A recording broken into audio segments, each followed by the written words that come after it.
Hello everyone, आज हम आदिकाल के नामकरण की समस्या के बारे में पढ़ेंगे।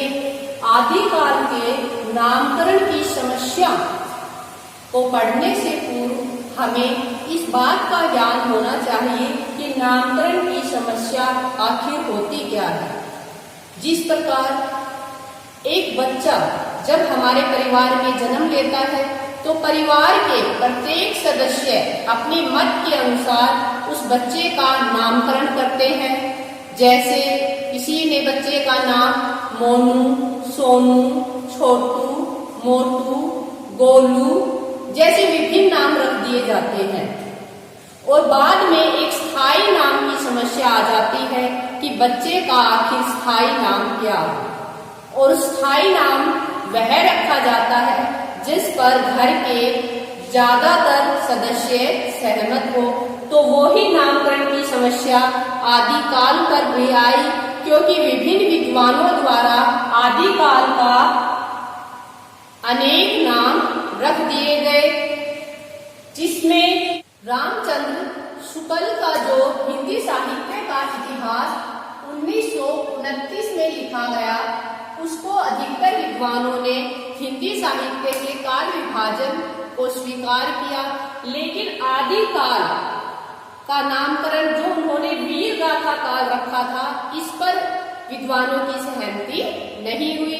रामचंद्र शुक्ल ने हिंदी साहित्य के इतिहास को मुख्यतः 4 भागों में बांटा है, जिसमें सबसे पहले आता है आदिकाल या वीर गाथा काल, जिसका समय संवत है 1050 से संवत 1375। दूसरे नंबर पे आता है पूर्व मध्य काल या भक्ति काल, जिसका समय संवत है 1375 से संवत 1700 तक। तीसरे नंबर पे आता है उत्तर मध्य काल या ऋति काल, जिसका समय संवत 1700 से संवत 1900 तक है। और चौथा आता है आधुनिक काल या गद्य काल, जिसका समय है 1900 से अब तक। तो नीचे के तीनों नामों को तो विद्वानों ने स्वीकार कर लिया, लेकिन आदिकाल के नामकरण पर अधिकतर विद्वान रामचंद्र शुक्ल जी से सहमत नहीं हुए। किसी भी काल का नामकरण 2 आधारों पर किया जाता है। नंबर 1, उस समय की साहित्यिक प्रवृत्ति के आधार पर। नंबर 2, किसी विशिष्ट साहित्यकार की विशिष्ट कृति के आधार पर। इसमें सबसे पहले आता है रामचंद्र शुक्ल का वीर गाथा काल। रामचंद्र शुक्ल ने आदिकाल को वीर गाथा काल नाम दिया और इस वीर गाथा काल नाम देने पर 12 ग्रंथों को सम्मिलित किया, जिसमें विजयपाल रासो, हमीर रासो, कीर्तिलता, कीर्ति पताका, खुमान रासो, बिसरदेव रासो, पृथ्वीराज रासो, परमार रासो, जयचंद प्रकाश, जय मयंक जस चंद्रिका, खुसरो की पहेलियां और विद्यापति पदावली। उन्होंने इन 12 ग्रंथों को शामिल किया और कहा कि ये वीरता प्रधान ग्रंथ है और इसलिए इस काल का नाम वीर गाथा काल होना चाहिए।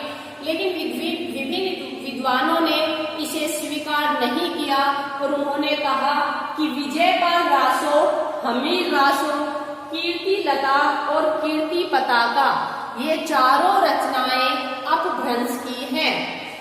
उन्होंने कहा कि खुमान रासो और बिसरदेव रासो 15वीं शताब्दी में लिखी गई। उसी प्रकार पृथ्वीराज रासो और परमार रासो की ऐतिहासिकता अभी प्रमाणित नहीं है।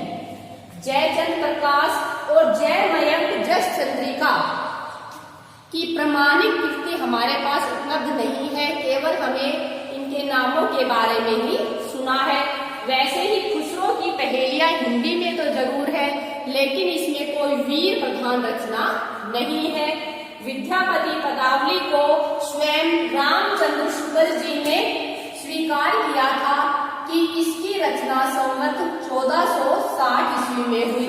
इसलिए इन रचनाओं के आधार पर इस काल का नाम वीर गाथा काल नहीं रखा जा सकता। दूसरा मत राहुल सांस्कृत्यायन ने दिया और उन्होंने कहा नामकरण सिद्ध सामंत काल होना चाहिए। उन्होंने कहा कि उस समय समाज पर सिद्धों का और राजनीति पर सामंतों का अधिकार था। उनका मानना था कि आदिकाल में केवल सिद्धों और सामंतों ने ही काव्य की रचना की, इसलिए इस काल का नाम सिद्ध सामंत काल रखना चाहिए। लेकिन विद्वानों ने कहा कि यह उचित नहीं है कि आदिकाल में केवल सिद्धों और सामंतों ने ही काव्य की रचना नहीं की, बल्कि अन्य ने भी काव्य की रचना की थी, इसलिए इनके नाम को स्वीकार नहीं किया गया। इस कड़ी में तीसरा नाम आता है महावीर प्रसाद द्विवेदी का। महावीर प्रसाद द्विवेदी ने आदिकाल को बीज वपन काल कहा। उनका मानना था कि इस काल में ही काव्य का बीज बोया गया। बीज वपन का अर्थ है बीज का बोना, लेकिन उन्होंने यह कहकर प्राचीन साहित्यिक प्रवृत्तियों को नकार दिया, तो यह नाम स्वीकार नहीं किया गया। इस कड़ी में अगला नाम आता है राम कुमार वर्मा जी का। उन्होंने इस काल को संधि काल व चारण काल नाम दिया और उन्होंने कहा और उन्होंने संधि काल व चारण काल को दो भागों में बांटा। संधि काल को 750 से 1000 तक व चारण काल को 1000 से 1375 इसका समय माना और कहा कि संधि काल का अर्थ है दो भाषाओं की संधि और चारण काल से अभिप्राय था कि उस समय राजाओं के दरबार में चारण थे और उन्होंने काव्य की रचना की। लेकिन राम कुमार वर्मा जी का यह मत सही नहीं है, क्योंकि राज दरबार में रहने वाले केवल चारणों ने ही काव्य की रचना नहीं की, बल्कि अन्यों ने भी काव्य की रचना की थी। इसी कड़ी में अगला नाम आता है हरिश्चंद्र वर्मा का और उन्होंने आदिकाल को संक्रमण काल नाम दिया और उन्होंने कहा कि संक्रमण का अर्थ है दो भाषा और दो साहित्य का मिश्रण, इसलिए इस काल को संक्रमण काल नाम देना चाहिए। इस कड़ी में अगला नाम आता है ग्रियर्सन का और उन्होंने आदिकाल को जो है चारण काल नाम दिया और इसका समय संवत 7 और इसका समय संवत 643 ईस्वी से 1400 स्वीकार किया और उन्होंने कहा कि इसको चारण काल नाम देना उचित है। तो संवत 643 ईस्वी में चारणों के द्वारा लिखी गई ऐसी कोई रचना का ठोस प्रमाण वो नहीं दे पाए जिससे इस काल का नाम चारण काल रखा जाए, क्योंकि चारणों के द्वारा लिखी गई रचना संवत 1000 में मिलती है। इसमें आखिरी नाम आता है हजारी प्रसाद द्विवेदी जी का और इन्होंने इस काल का नाम आदिकाल रखा। उन्होंने इन सब काल नामों का मंथन किया और अंत में इन्होंने निष्कर्ष निकाला कि इस काल का नाम आदिकाल रखना चाहिए और विभिन्न विद्वान इनके आदिकाल नाम रखने पर सहमत भी हो गए, क्योंकि आदिकाल में न तो किसी विशेष साहित्यिक प्रवृत्ति की चर्चा होती है और न ही किसी विशिष्ट व्यक्ति की साहित्यिक कृति की रचना होती है, इसलिए इस काल का नाम आदिकाल रखना उचित होगा। उन्होंने आदिकाल का समय 1000 ईस्वी से माना और डॉक्टर नगेंद्र भी इनके इस विचार से सहमत थे।